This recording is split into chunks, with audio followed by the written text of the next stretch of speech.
Hello friend, welcome to knowledge IQ Abhishek. मैं अभिषेक आपका स्वागत करता हूं आपके अपने चैनल नॉलेज IQ अभिषेक में। और फ्रेंड, जैसा कि वीडियो के थंबनेल से आप सभी को दिख रहा होगा कि आज मैं SSC जेईई का जो फर्स्ट डे जो भी पेपर हुआ है 27 तारीख के दिन, यानी इवनिंग और मॉर्निंग शिफ्ट में जो भी पेपर हुआ है उसमें किस टाइप के रीजनिंग के क्वेश्चन आए, किस टाइप के जीएस के क्वेश्चन आए और किस टाइप के टेक्निकल क्वेश्चन आए, इसके लिए आपका एक वीडियो लेकर आऊं ताकि जिनका पेपर कल और जिनका पेपर 30 तारीख या 28 तारीख में पेपर है उनके लिए वीडियो काफी ज्यादा बेनिफिशियल, उन्हें पता लग जाएगा किस टाइप के क्वेश्चन पेपर में आ रहे हैं और वो एक बार मतलब निगाह डाल सकते हैं उन सब टॉपिक पे जो उनके थोड़े से वीक हों और उन टॉपिक्स को देखकर अच्छे से एनालिसिस कर सकते हैं कि हम किस टाइप के क्वेश्चन को अटेम्प्ट करना है। तो आइए अपनी वीडियो को स्टार्ट करते हैं और सबसे पहले हमारा इंपॉर्टेंट पॉइंट देखते हैं रीजनिंग, चाहे मैकेनिकल हो, चाहे सिविल हो, चाहे इलेक्ट्रिकल हो। रीजनिंग जो होती है एक बहुत बड़ा आपका मेजर रोल क्रिएट करती है सिलेक्शन के लिए। तो रीजनिंग का लेवल आप लोग को पता है, तो यहाँ पर रीजनिंग का लेवल टफ आया है। जी हाँ, रीजनिंग लगातार अब मैं देख रहा हूँ कि 2 साल से SSC जेईई का जो रीजनिंग का लेवल है वो इंक्रीज होता जा रहा है। जैसा कि कुछ स्टूडेंट्स ने मुझे बताया कि जो रीजनिंग के क्वेश्चन से थोड़े टफ आए हैं। टफ में किस टाइप के क्वेश्चन आए थे, देखिए मैंने वहाँ पे उनसे पूछा था तो उन्होंने बताया कि जो रीजनिंग के अंदर क्वेश्चंस आए हैं आपके सीरीज के, वो क्वेश्चन थोड़े से टफ आए हैं। मतलब जैसे कि सीरीज एक होती है, जैसे कि स्क्वायर की सीरीज हो जाए या फिर मान लीजिए आपको सिंपल जैसे 1 2 4 या इस तरीके से सीरीज मिलती है या कुछ गैप की सीरीज मिलती है, उस टाइप की सीरीज नहीं दी है। सीरीज कुछ अजीब टाइप की सीरीज मतलब कह सकते हो इस टाइप की दी है। बता रहे थे कि 1 है, 4 है, फिर 11 है और उसके बीच में यहाँ पर आपका A लिखा हुआ है, फिर B लिखा हुआ है, इस तरीके से फिर आपका 14 आया, फिर B। तो उसमें पूछा गया कौन सा गलत पेयरिंग आपसे पूछी गई थी, कौन सा पेयर गलत है। तो इस टाइप के मतलब सीरीज में क्वेश्चन आए थे जो कि काफी ज्यादा मतलब समझ में नहीं आ पाए।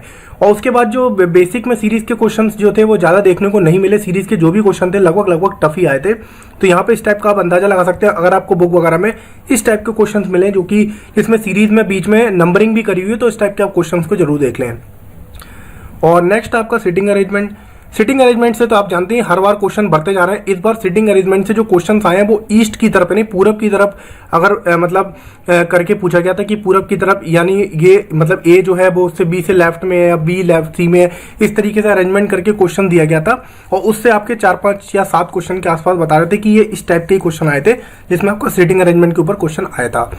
एज के ऊपर भी आपके यहाँ पे 1 से 2 क्वेश्चन या 2 से 3 क्वेश्चन के आसपास होना बताया कि एज से रिलेटेड क्वेश्चन यहाँ पर देखने को मिले। एज से था कि 3 मतलब मान लीजिए जैसे 3 लोग हैं, उनकी एवरेज एज 45 है। 4 मतलब 3 लोग उनकी एवरेज एज 4 साल बाद 45 होती है। और इसी तरीके से फिर उनमें 2 का दे दिया कि B और C की जो एवरेज एज है वो 45 है। तो इस तरीके से एक क्वेश्चन दिया गया था जिसमें सिटिंग मतलब एज के ऊपर क्वेश्चन था, एवरेज के ऊपर, एवरेज से रिलेटेड क्वेश्चन था जो एज में आया था। पजल में भी आप देख सकते हैं, पजल मतलब क्या होता है, कोई भी इस तरीके से आपकी टेबल हो जाएगी या कुछ भी कह सकते हो आप, जो भी आपका समझ सकते हो। तो इस तरह के पजल के भी कुछ क्वेश्चंस आए हुए थे, 1 या 2 क्वेश्चंस के आसपास थे। और बाकी पजल के क्वेश्चन जो थे उस टाइप के क्वेश्चन थे जो बैंकिंग में आते हैं। आप लोगों ने देखा होगा बैंकिंग के अंदर क्वेश्चन आते हैं कि 5 स्टूडेंट हैं और 5 स्टूडेंट A कॉलेज में पढ़ते हैं और उसमें से कुछ स्टूडेंट B में पढ़ते हैं, कुछ C में पढ़ते हैं। इस तरीके से फिर क्वेश्चन रहता है। फिर उसमें पूछा जाता है कि A जो है वो मैथ्स पढ़ता है केवल, B जो है केवल रीजनिंग पढ़ता है, बाकी वो दोनों पढ़ते हैं। तो इस तरीके के पजल बनते हैं जो कि आपके टेबल से सॉल्व करे जाते हैं। वो पजल के भी क्वेश्चन दिखे थे 3 से 4। ब्लड रिलेशन के आपके 3 से 4 क्वेश्चन आए। ब्लड रिलेशन के 2 क्वेश्चन बता रहे थे कि बिल्कुल बेसिक मतलब बेसिक वैसा नहीं कहूंगा कि एकदम पूछे, लेकिन थोड़ा सा घुमा के उनको पूछा गया। जैसे कि सीधे पूछा, जैसे रामू की माँ की पति के सास का, इस तरीके से क्वेश्चन था। और एक क्वेश्चन ब्लड रिलेशन का जो था आपका वो आया था आपका इस तरीके से कि आपने देखा होगा M इंटू एफ फिर डिवाइड बाई, तो उनके ऊपर पता रहता है कि M इंटू एफ जो होता है कि M is the father of ये, और या फिर जो भी आपका दिया हुआ है। तो इस तरीके का क्रॉस वाला जो था, मल्टीप्लाई वाला, इस तरीके ब्लड रिलेशन के 2 से 3 क्वेश्चन आ रहे हैं, तो इसे भी आप ध्यान से देख लें। कोडिंग डिकोडिंग के भी आपके 7 से 8 क्वेश्चन आए और कोडिंग जो थी काफी मतलब कह सकते हैं बता रहे थे कि काफी अच्छी कोडिंग आई है। जैसे कि जैसे मान लीजिए BZF है, तो उसमें क्या कर रहे हैं, पहले वाले 2 वर्ड को उल्टा कर दे रहे हैं, दूसरे वाले 2 वर्ड को उल्टा कर दे रहे हैं, बीच वाले में भी चेंज कर रहे हैं। तो जल्दीबाजी में क्या होता है, जैसे ही हम पहला 2 वर्ड को उल्टा करके करते हैं तब तो हमारा ऑप्शन बनने लगता है, लेकिन जब बीच का देखते हैं तो ऑप्शन चेंज हो जाता है। मतलब इसमें ये चीज बता रहे थे कि वो क्वेश्चन में पजल में भी एक साथ पूरा पजल नहीं है कि आप सोचे कि उनमें उनके बीच में 2 का गैप है फिर 3 का गैप है, ऐसा नहीं है। B है तो कभी Z है, मतलब पूरा एक नंबर को ही बदल के उसमें किया गया है। अगला आता है band diagram. Band diagram basically simply आता है। बैंड डायग्राम में ज्यादा आपको थोड़ा सा अंदाजा होना चाहिए, तो आप बैंड डायग्राम के क्वेश्चन कर लेंगे। डायरेक्शन से 2 से 3 क्वेश्चन थे। डायरेक्शन के क्वेश्चन भी वो पूछे थे कि नॉर्थ में जा रहा है कि साउथ में जा रहा है, 2 लोग हैं, एक नॉर्थ में जाता है एक साउथ में जाता है, फिर आपस में उनके बीच का डिस्टेंस कितना रहता है। तो डायरेक्शन के इस टाइप के क्वेश्चन थे जो आप लोगों ने बेसिकली करे ही होंगे। स्टेटमेंट कंक्लूजन के वही क्वेश्चन थे कि ऑल वाले, इसमें ऑल और सम वाले क्वेश्चन होते हैं, जैसे ऑल पीपल आर काउ या फिर ऑल पीपल आर कैट, तो इस तरीके से पूछेगा सम पीपल आर कैट, या इस तरीके से आपने देखे होंगे स्टेटमेंट कंक्लूजन आते हैं, उनसे रिलेटेड आपके 2 से 3 क्वेश्चन यहाँ पे आए हुए थे। एनालॉजी से भी आप देख सकते हैं, समानता से भी यहाँ पे क्वेश्चन आपके पेपर के अंदर मिले थे। एनालॉजी में मतलब समानता होती है 2 वर्ड्स की भी। मिरर से आपका 1 या 2 क्वेश्चन के आसपास बता रहे हैं कि मिरर से भी क्वेश्चन आया था, तो उस चीज को भी आप मिरर इमेज को भी थोड़ा देख लें। मिरर में क्या होता है, मिरर में आप लोग को पता होगा कि मिरर के अंदर आपका अगर इस तरीके से कोई चीज यहाँ पे मिरर है, आपको बता देता हूँ, अगर यहाँ मिरर है तो मिरर और वाटर इमेज में थोड़ा सा अंतर समझ के चलना। मिरर में ऊपर नीचे की चीज चेंज नहीं होती है, मिरर में लेफ्ट और राइट की चीज चेंज होती है, लेकिन जब वाटर इमेज की बात करते हैं तो ऊपर और नीचे की चेंज होती है, लेफ्ट और राइट की चीज नहीं, मतलब जो रहता है वो सेम रहता है। और उसका रैंकिंग के शायद 2 से 3 क्वेश्चन बता रहे थे कि रैंकिंग से रिलेटेड भी आपके 2 से 3 क्वेश्चन, टेबल रैंकिंग वगैरह जो थी वहां पे आई हुई थी। तो यहाँ पे जो क्वेश्चंस थे वो क्वेश्चन बेसिकली उन्हीं टॉपिक से आए थे जिनसे सब आते, लेकिन क्वेश्चन का लेवल जो था वो थोड़ा सा ज्यादा था, जिसमें कि आपके कह सकते हो कि जो आपके पजल के क्वेश्चन थे और जो आपको कोडिंग डिकोडिंग थी वो हार्ड दे रखी थी, बेसिक बिल्कुल भी नहीं कहूंगा, जैसा मुझे पता चला है कि बेसिक बिल्कुल नहीं आई थी। और बाकी अब देखते हैं रीजनिंग का, तो मैंने आपको बता दिया। तो अब यहाँ पे आपको इंपॉर्टेंट पॉइंट बताता हूँ कि अब रीजनिंग को करने के बाद अब आपको इसमें कौन कौन से टॉपिक, अगर आप लोगों ने अभी तक नहीं पढ़े या कुछ ऐसे टॉपिक है जिन पे देखिए 3-4 टॉपिक को आप अच्छे से कर लीजिए। 3-4 टॉपिक को मतलब सिटिंग अरेंजमेंट एक ही अच्छा कर लीजिए, ब्लड रिलेशन को थोड़ा रिवीजन अच्छे से करके जाइए, इनसे आपके 5-7 क्वेश्चन बनेंगे। बैंड डायग्राम को देख लीजिए, इन्हें थोड़ा ज्यादा अच्छे से करके चला जाइए। स्टेटमेंट कंक्लूजन, मतलब ये सॉलिड अगर आप 5-6 टॉपिक ऐसे हैं जो नहीं ज्यादा पढ़ते हैं, इन्हें अगर देख लेंगे तो आप 10 से 15 नंबर जो फंसने वाले हैं इनके प्रैक्टिस कर लेंगे, 10-12 क्वेश्चन, तो आपके लिए ईजी हो जाएगा वो चीज वहां पर सॉल्व करना। अगर आपने अभी तक सॉल्व नहीं करा है तो इन सब 3-4 पार्ट को आप जरूर सॉल्व कर लें, और खासकर आप लोग सीटिंग अरेंजमेंट को जरूर सॉल्व करके जाएं। अब आते हैं हमारा अगला जो नेक्स्ट हमारा जीएस के ऊपर की जनरल साइंस या कह सकते हो जनरल अवेयरनेस के अंदर किस टाइप का आया था। तो देखिए जीएस जो थी वो बेसिक ही कहूंगा मैं, क्योंकि जीएस ना ही ज्यादा हार्ड होती है और जीएस ना ही ज्यादा सरल होती है, क्योंकि जिसे जीएस आती है उसके लिए सरल है, जिसे जीएस नहीं आती उसके लिए हार्ड है।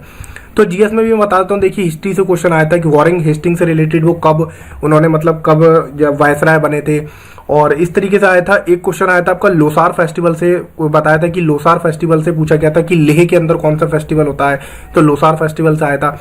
वॉर के ऊपर आपके पूछा गया था कि वॉर कहां पर हुई थी, वॉर का नाम तो नहीं बताया उन्होंने, लेकिन उन्होंने बताया कि विशाखापट्टनम। इस तरीके से वॉर का प्लेस पूछा गया था कि इन दोनों के बीच जो मतलब वॉर एक्सरसाइज होती है वो कहां पर हुई थी।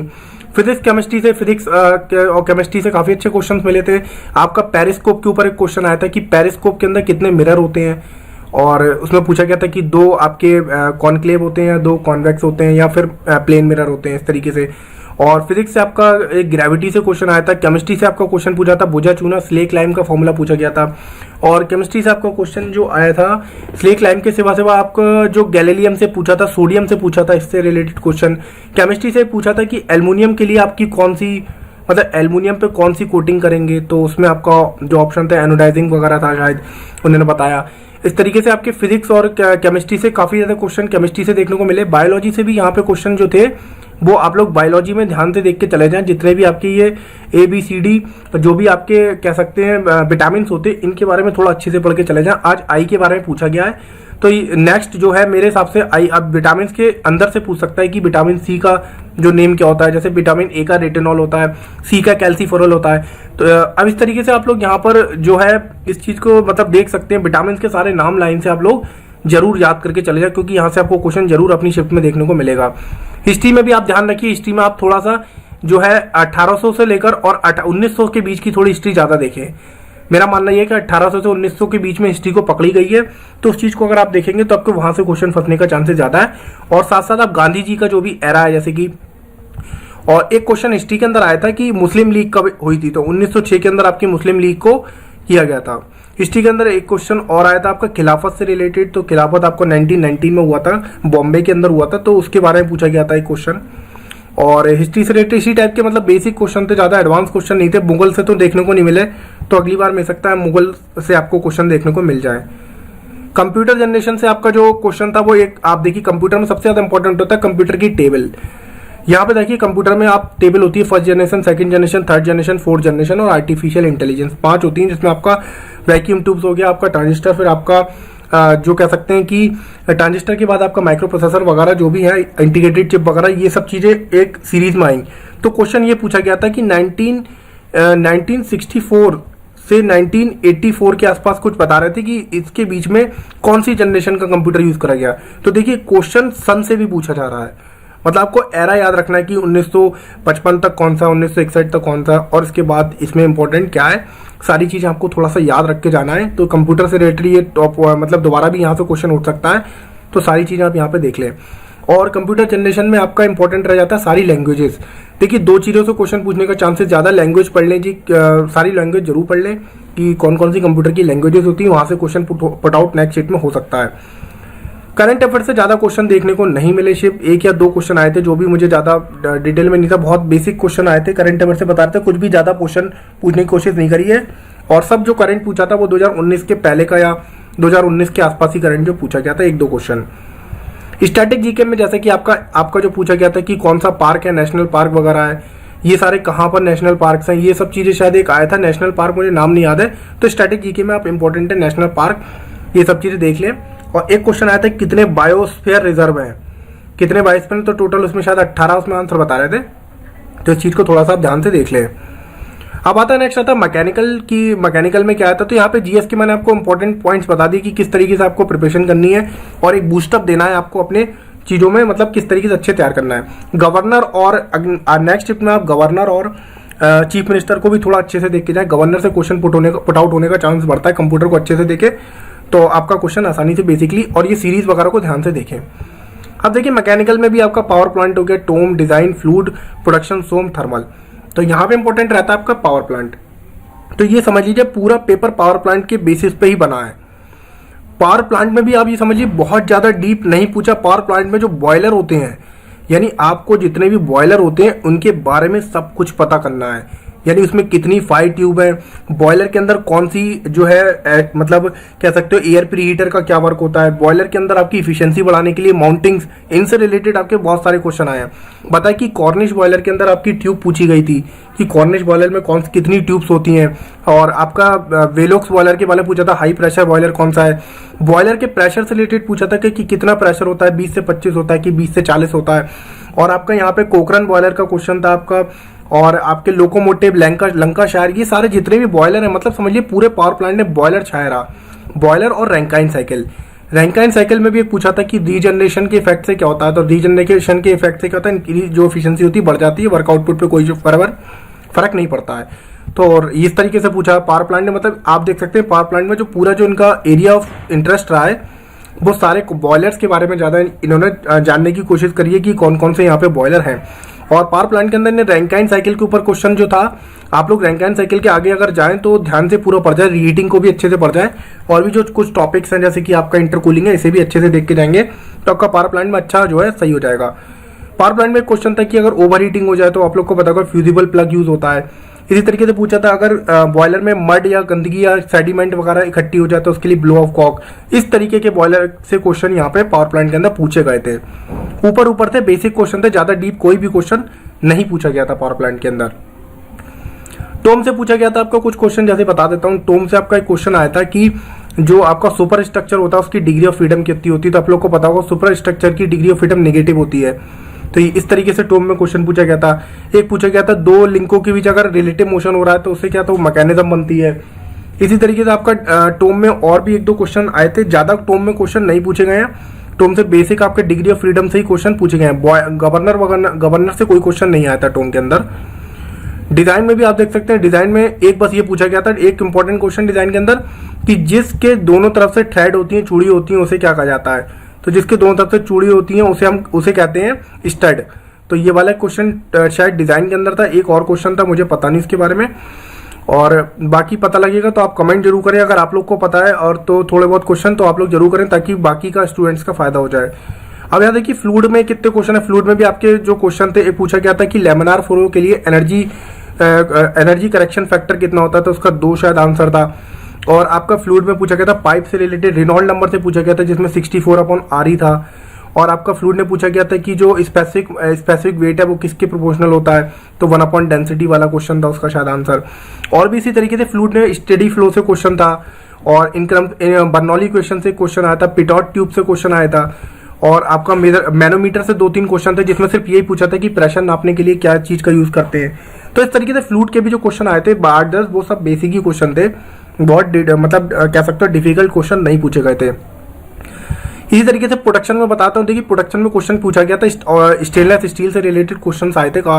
उसमें क्या पूछा था, जैसे कि आपका पूछा था एक क्वेश्चन आया था जिसमें 6% आपका टंगस्टन दे रखा था और 4% बताया था कि मोलिब्डेनम वगैरह, इस तरीके से पूछा गया था। 6% टंगस्टन, 4% और फिर आपका थी अब 0.2%, फिर 0. मोलिब्डेनम, फिर वेनेडियम, इस तरीके से दिया था। 4 ऑप्शन थे, पूरे करेक्ट ऑप्शन नहीं पता है, लेकिन यहाँ पर आपका इंपॉर्टेंट क्या है, आपको स्टेनलेस स्टील अच्छे से देख के जाना है। और हीट ट्रीटमेंट से भी यहाँ पर आपको प्रोडक्शन के अंदर क्वेश्चन देखने को मिले थे। एनिलिंग से क्वेश्चन था एक, नॉर्मलाइजेशन से कोई भी क्वेश्चन नहीं आया था। तो प्रोडक्शन से ज़्यादा क्वेश्चन यहाँ पे पुट आउट नहीं हुए। ग्राइंडिंग वगैरह से भी यहाँ पे क्वेश्चन नहीं आया, और जो आपका होता है लेथ वगैरह से भी कोई भी क्वेश्चन नहीं दिखा। मेजर पोर्शन जो होता है आपके प्रोडक्शन में, वहाँ से कोई भी टूल लाइफ वगैरह से यहाँ से कोई भी क्वेश्चन आपको नहीं दिखा। सिर्फ आपका इंपॉर्टेंट बस यही क्वेश्चन जो था मैंने आपको बताया, यही सब क्वेश्चन दिखाई दिए पेपर में। तो बाकी ऐसा नहीं है कि आप लोग को पढ़ना नहीं है, बाकी आपके सारे पोर्शन रिवीजन करने, मैं सिर्फ पेपर का एनालिसिस करके बता रहा हूँ जो आया है। सोम में भी आपका बेसिक क्वेश्चन पूछा गया था। सोम में आपको कोई इतना ज़्यादा डिफिकल्ट नहीं था। स्ट्रेन के बारे में एक क्वेश्चन के अंदर पूछा गया था। न्यूमेरिकल तो सिर्फ 2 या 3 बता रहे थे कि 2-3 न्यूमेरिकल ही आए हैं केवल पूरे पेपर के अंदर, बाकी कुछ भी नहीं आया है। तो सोम में देखिए 2 से 5 हो गया आपका, और उसमें सोम में आपका टेपर बार से एक क्वेश्चन पूछा गया था। और सोम के अंदर आपका जो था टेपर बार के साथ साथ आपका एक सिंपल बार से भी आपका क्वेश्चन पूछा गया था। यंग मॉडुलस से एक आपका क्वेश्चन आया था। तो इस तरीके से सोम में भी बहुत बेसिक क्वेश्चन पूछे गए, कोई भी डिफिकल्ट क्वेश्चन नहीं पूछा गया। थर्मल से काफी क्वेश्चन आए थे। थर्मल में बता दूं आपको, एंट्रोपी से रिलेटेड आपका क्वेश्चन पूछा गया था कि एंट्रोपी क्या होती है, एंथैल्पी क्या होती है, आप लोग को पता होगा U+P भी होती है। मतलब देख सकते हैं क्वेश्चन बेसिक है, जिसने बेसिक पढ़ा होगा उसके लिए कोई भी डिफिकल्ट नहीं होगा। आराम से वो कम से कम 70 से 75, 80 के आसपास सही क्वेश्चन करके आ जाएगा, अगर उस मैकेनिकल बेसिक ढंग से उसने पढ़ के गया होगा। बाकी कुछ अदर भी आए थे, जैसे कि बहुत सिंपल से क्वेश्चन पूछे गए थे, बॉयलर से ही रिलेटेड थे जिसमें अदर से, तो वो आप लोग देख लीजिए, वो कोई ज़्यादा इंपॉर्टेंट नहीं है। लेकिन मेजर पावर प्लांट का यही है कि आप सबसे पहले यहाँ पे क्या करें, एक टेबल देख लें पूरी कि किस बॉयलर में कितनी फायर ट्यूब होती है, कौन सा आपका नेचुरल सर्कुलेशन बॉयलर है, कौन सा फोर्स सर्कुलेशन बॉयलर है, किस बॉयलर का प्रेशर कितना है, ये सारी चीज़ें आप लोग अभी जरूर देख लें। टॉम में आप डिग्री ऑफ फ्रीडम से रिलेटेड चैप्टर है उसे देख लें। डिजाइन में आप लोग अपना जो भी इंपॉर्टेंट है की वगैरह से भी क्वेश्चन आ सकते हैं इस नेक्स्ट शिफ्ट में।